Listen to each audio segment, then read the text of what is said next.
Many of my fellow Republicans even want to pretend that Donald Trump wasn't responsible for it and that he did not condone the violence on January 6th, even though we all can plainly see that it was Donald Trump who called on his supporters to march down Pennsylvania Avenue and fight like hell. You know that the news never reported the words walk or march peacefully and patriotically to the Capitol. Do you know they never reported it? It's a scandal. The Unselect Committee never reported that.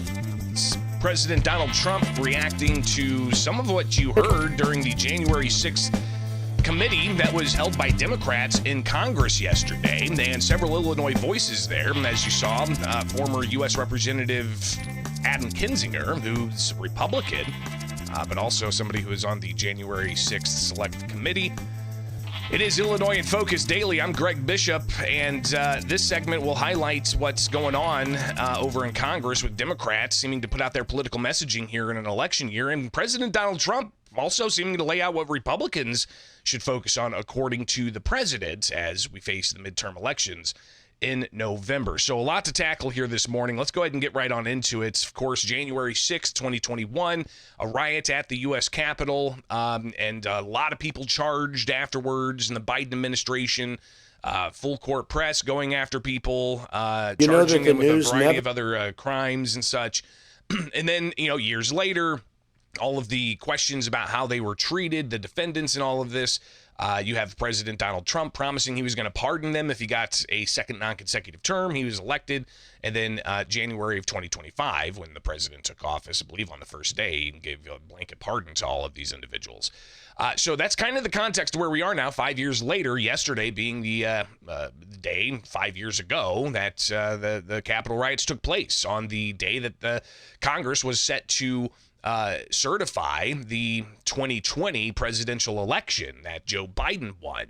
Obviously, between the election in November and the certification, there was a lot of lawsuits, a lot of questions about election integrity, a lot of questions about the proliferation of mail-in ballots as well. So obviously that came to a fever pitch January 6th, and you saw the violence that took place that day. One person was shot that day, Ashley Babbitt, and believe that there's a wrongful death lawsuit that's in the works or going through the legal pipeline in that case. And she was a protester shot by a Capitol police officer, the only person that died that day. Now, several Capitol police officers died in the days afterwards, and Democrats point to even those who have long-lasting mental issues after having to combat those on the ground January 6th. But to yesterday's hearing, led by Democrats, you had a variety of Democrat voices, a couple of Republican voices. One was a former state official from Georgia, and you also had former U.S. Representative Adam Kinzinger from Illinois. But current Congresswoman Robin Kelly was there to testify, and she talked about several things, including how she was in the gallery when the riots happened. After being sworn into a second term, President Trump pardoned, as we know, the January 6th insurrectionists, an outrageous decision. And many have been arrested for child molestation, sexual assault, and kidnapping. He let criminals loose in our country because he does not care for law and order unless it serves him. And his violent rhetoric has only gotten worse. And Kelly went on to speculate that some of the people that Trump pardoned, she wonders, are they the ones that are behind the masks currently with Immigration and Customs Enforcement that she says is terrorizing Chicago by enforcing federal immigration law? So interesting to hear some of that from Democrat Congresswoman, a former Republican Congressman, Adam Kinzinger from Illinois. He talked about how the election wasn't stolen in 2020. He wanted us to believe that the election was stolen, that there was widespread voter fraud. This has been unequivocally disproven. It's been debunked by a series of independent agencies, Trump's own advisors, and more than 60 courts that did not rule in Trump's favor. So Trump, obviously, on a second consecutive term, he's laying out, some of the things he thinks that needs to be of focus for the 2026 midterm election. He talked to Republicans yesterday at a speech he delivered about 90 minutes worth. But he talked about the election, and he said that there needs to be election integrity. First of all, the election was rigged. You ought to have voter ID. You ought to insist on it.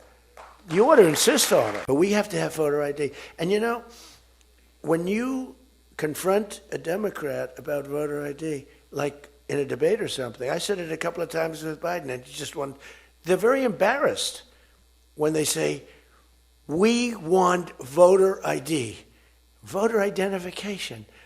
The only reason somebody doesn't want that is because they want to cheat. Our elections are crooked as hell. And you can not only win elections over that, and not only win future elections, but you'll win every debate because the public is really angry about it. So Trump talking about how he believes the voters want voter ID, and that's the best way to secure the election. He's also talked about the need for paper ballots and trying to curb back some of the mail-in balloting that's been legalized across the country, including in Illinois, where we've got permanent mail-in balloting. And a loophole in the Dropbox system, some point to, is problematic, being that somebody could drop off a whole bunch of ballots into a mailbox, essentially, and not have to prove that they are signatories from somebody else signing over saying, yeah, this person's delivering my ballot. Regardless, some questions there about election integrity, but Trump saying election integrity is a good policy that Republicans can win on, and he also laid out a bunch of other policies. But while Trump says, you know, this is kind of what Republicans should focus on for the midterm election, Democrats, at least yesterday, seeming to come out in the 2026 election year, focusing on January 6th and saying that Trump is we heard words dictator, authoritarian, and so on. You've heard these words in the past. But Kinzinger says Trump's the one that incited the violence on January 6th. Many of my fellow Republicans even want to pretend that Donald Trump wasn't responsible for it and that he did not condone the violence on January 6th, even though we all can plainly see that it was Donald Trump who called on his supporters to march down Pennsylvania Avenue and fight like hell. Now, Trump countered that yesterday, talking to Republicans. You know that the news never reported the words walk or march peacefully and patriotically to the Capitol. Do you know they never reported it? It's a scandal. The Unselect Committee never reported that. Now, Kinzinger was on that, what Trump calls the Unselect Committee, but it was the Select Committee on January 6th, and took a bunch of testimony and whatnot, and then they disbanded when that Congress ended. And then former President Joe Biden actually pardoned the January 6th subcommittee. We'll see what happens with all of that, because Trump yesterday also talked about the auto pen and how the only pardon that was good that Biden actually signed himself was for Hunter Biden. So we'll see what that means for the other pardons, including for the January 6th subcommittee. But Nancy Pelosi, former U.S. House Speaker, also testifying at the Democrat-led January 6th committee yesterday. And she talked about the question of, was the National Guard offered by Trump to protect the Capitol for January 6th? Today, that president who incited that insurrection continues to lie about what happened that day. On my way over here, I saw on TV that he was claiming that we did not ask for the National Guard. I thank Representative Kinzinger and as well as Elaine Loria for setting the record straight and other testimony that you have heard here. For over 3 hours, we begged him to send the National Guard. He never did it. He took joy in not doing it, was savoring that. And right now, he was saying on TV today, I wanted to send it, they just wouldn't do it. And Trump did exactly what Pelosi said on TV. He was talking to Republicans, essentially a split screen here with the January 6th committee going on live, and then President Trump speaking to Republicans, and he talked about the National Guard issue. They never reported that Nancy Pelosi was offered 10,000 soldiers. National Guard soldiers, whatever you want. No, I don't want them. And the mayor. The mayors were in writing. She was more honorable about it. But Nancy got caught when her daughter did a documentary. She's a documentariess. And she has her mother saying, it's my fault. I should have taken the soldiers or something. I saw that in the documentary. I said, whoa, this was a major story. Has she spoken to her daughter since that, you know? But they just, you know, they are vicious people, even Trump, on the attack. again, saying that Republicans have the right policies, but Democrats are vicious people, he just said. But when Trump's sent the guard elsewhere to deal with public safety, like in Chicago, for instance, Democrats sued. So it's kind of interesting just to see January 6th, he didn't send the National Guard, so Democrats were upset what happened and the violence that erupted on the Capitol grounds. But when it comes to addressing violence erupting in the streets around ICE and immigration protests, sending in the National Guard's not good. Illinois Attorney General Kwame Raoul yesterday in Washington, D.C. for the January 6th hearing that Democrats put together says that he's suing the president on that front. They never report. And many other fronts as well. When it comes to litigation against the Trump administration. To protect the rule of law in 2025, I collaborated with other state attorneys general to file 48 lawsuits and more than 100 amicus briefs.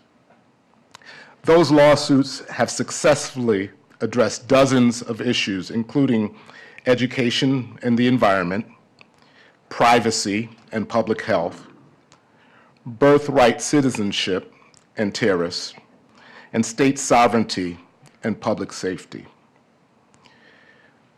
One particularly critical example of executive overreach and the need to protect the rule of law has been the president's efforts to federalize and deploy the Illinois and Texas National Guards into Illinois over our state's strong objection. Let me be clear, the American people, regardless of where they reside, should not live under the threat of occupation by the United States military, particularly for the reason that their city or state leadership has fallen out of the president's favor.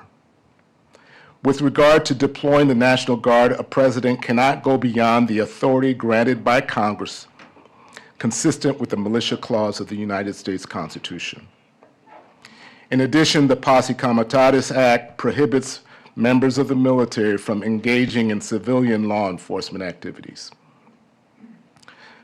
There has been no emergency requiring a militarized response in Chicago or anywhere else in the state of Illinois. That's just interesting, again, to compare these two, criticisms. Nancy Pelosi saying that Trump didn't send the guard January 6th, but you've got Raoul saying that the president doesn't have that authority to do so. Well, in Washington, D.C., it's a different story because Trump did put the guard in D.C. and still is having the guard in D.C. to deal with crime because D.C. is a district, not a state.